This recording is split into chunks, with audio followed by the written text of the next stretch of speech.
to draw an image of someone writing with their left hand, the app will most likely draw someone writing with the right hand. Unfortunately, they don't allow us to fly these in Lutyens, Delhi. This is a DJI drone made in China. This has come from the toy industry, and that's really the powerful thing. This is actually where we should be playing. And the network that produces this is where the real value is. And all AI is actually going to be operating on this net. And the sad fact, we don't make any of the components inside this. We don't understand how it's made. We certainly don't make any of the optics. We don't understand how it's made. Let me begin with a simple experiment. If you upload your medical report to an AI app, it can explain in simple language, free of any jargon, what it means for your health. But if you ask the same app, because that is what the training data is dominated by. As I said in my speech, I'm speaking directly to the young people of this country. And in my speech, I had mentioned about how drones are changing warfare. So I wanted to go a little bit deeper into that idea. So here is a drone. This is a DJI drone made in China. And that's a battery, lithium polymer battery. These are 4 brushless DC motors, and that's the camera. So what I was saying was that when you connect these brushless motors to this battery, give it a camera, and allow people to communicate directly with this through FPV unit, you change warfare. This little thing is now making tanks, artillery pieces, large weapons in the Ukraine battlefield pretty much obsolete. I said that industrial systems fight wars. This is actually a commercial product. This is made by a Chinese factory called DJI, and this is actually a toy, right? What we are seeing here is innovative technology of the motor, high quality optics, telecommunication equipment, and essentially a bunch of cell phone batteries set together are allowing this thing to transform the battlefield. Earlier, the Air Force used to operate, let's say, for the most part, above 10,000 feet. And if you wanted, if a local unit, fighting unit wanted air support, they had to call the Air Force, and then the Air Force had to send the plane. And the plane was big, very expensive, etc.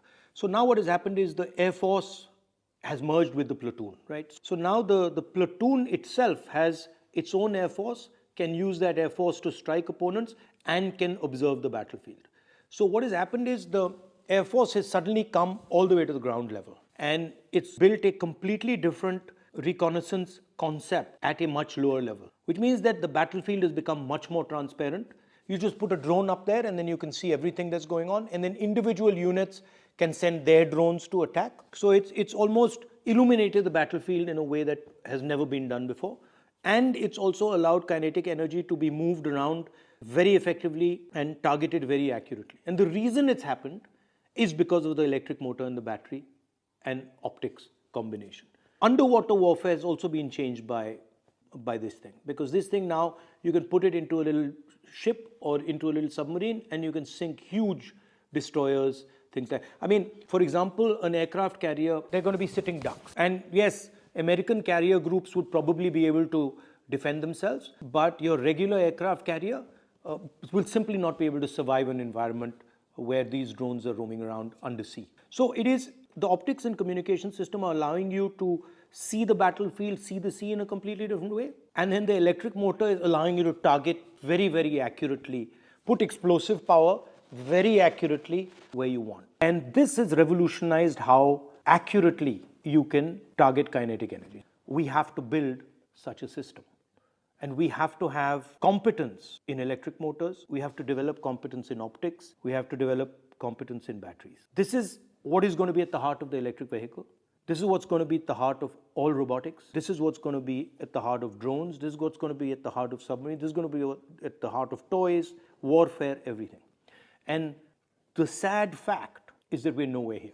We don't make any of the components inside this. We don't understand how it's made. We certainly don't make any of the optics. We don't understand how it's made. And that's what my speech was getting at, that this is actually where we should be playing. And the network that produces this is where the real value is. And all AI is actually going to be operating on this network. So for example, when this thing is built, AI is going to be used to order how it's built. When this thing is used, AI will determine how it's used. So when I hear talks about, I heard the Prime Minister say we are going to be number one in AI. I mean, it's complete junk, because you cannot be number one in AI unless you have a production network, or not so effective, but at least you have consumption data. And India has given away its consumption data to large multinational companies, and India doesn't even play in the production space. And so that, what I was saying in the speech, is actually it's an industrial vision. And it's essentially saying that we're going to move differently. The reason this thing is so powerful is it can go places that a missile can never go. It can go places a gun can never go. It can chase people, it can hide, it can go into jungles, it can do all sorts of stuff that other weapons cannot do. Right? So that's what we have to understand, that there's a new industrial revolution taking place, a new way of moving taking place. And it's going to be based on this circular motion. Essentially, it's going to transform everything. And what I want, or what I'd like, is that we have thousands and thousands of young Indian people who deeply understand this. And we have another thousands and thousands who deeply understand this. And then thousands and thousands who deeply understand this. And then we've got the core of an industrial system. The last generation industrial system was about mastering the internal combustion engine. And the tragedy right now is that we're talking about all sorts of stuff, but we're not talking about this. And this is, I want Indian imagination to fly like this thing does. War is always about distribution of kinetic force. Kinetic force kills people. How you get kinetic force to kill people is really what war is. This thing completely revolutionizes how kinetic energy moves on the battlefield. So for example, if you compare this to a bullet can only move in a straight line, right? This can move up, down, left, right, backward, it can stop in space. If you're comparing this to a tank shell can only move in a straight line. If you're comparing it to a missile can maneuver, but then a missile can't suddenly stop in the middle of the sky. A missile can't maneuver in such a sophisticated, complicated manner. Right? So this is literally a revolution. And the interesting thing about this, and this is what I keep telling my American friends, is that this doesn't come from the military system. American drones all come from the military system, meaning they trickle down. This has come from the toy industry. Right? This has emerged from the commercial system. And that's really the powerful thing. Because if things are emerging bottom up, then the amount of innovation that will emerge from that is significantly more than if they're going top down, right? So this motor, brushless motor, actually, I first saw it, 15, 20 years ago in a remote control plane. This used to be a hobby. This is a hobby I've had for 30, 40 years. And earlier there used to be small engines, very complicated to build, very complicated to fly. And the real innovation was the brushless motor. And then the batteries. Because earlier the batteries were just way too big and the brushless motors were inefficient. The motors were inefficient, and now they're very powerful.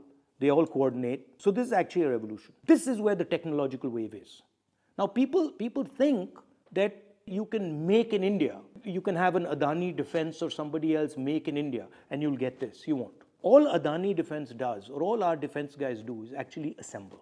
This emerges from a production network. This is the result of a production network. And that's what I'm talking about. I'm not talking about that we now sit and we get a company that makes something that looks like this. That's not really interesting, because this will be obsolete anyway. But if we have the network from which this emerges, then we will never be obsolete. We'll just be at the edge of the technology curve, right? Understands, for example, the importance of what these cameras do. This thing without this camera, ineffective as a weapon of war.